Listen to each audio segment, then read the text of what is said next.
Kaip nutiko, kad tapot egzorcistu? Kabėjo prie lavytės ten, žinai, kryželis, man labai patikdavo žegnotis. O ką jūs pats manot, pavyzdžiui, apie iškeregius, ekstrasensus? Piktosios dvasios įrankiai. Atsimenat savo pirmąjį egzorcizmą? Jeigu ten rimti apsėdimai būna, tai jie niekad praktiškai iš karto neišlenda. Kas yra rimti apsėdimai? Kaip kalė, o tai va ranka. Tai tu įsivaizduoji, ta stiklinė nenukrito, jinai sudužo vietą. Čia iš karto sutrupėjo ir gabaliukas. Susipjaustė ranką, nu ir žinai, ta reakcija tokia pikta. Ha, juokėsi iš mūsų. Dabar sako, melskitės.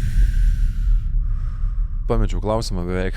Teko matyti, kaip 2 metų vaikas pabunda vidury nakties, rodo į tamsą ir sako, ten sėdi jis. Kaip baigė šitą istoriją? Paduodi kryžių ir iš pradžių laiko, paskui jau pradeda siusti.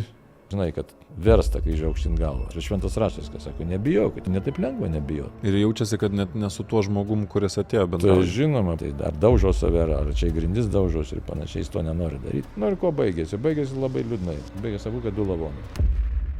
A kodėl taip yra? Kažkiek tai įtakoti visi piktosios dvasios, nes jis mus gundo visą laiką. Visą laiką gundo. Aš turėjau tokį atvejį labai rimtą. 15 metų mergina narkomanė. Apsėdimas 100%, va visi, ką filmai rodo, viskas vyksta. Kaip jai padėti? Po 2 metų valandų pavyko išlaisvinti. Tai būna, kad ir vieno karto neužtenka. Šūkio vieną kartą, čia labai retai užtenka vieną kartą. Čia stebuklas būtų. Yra kažkoks aiškus požymis.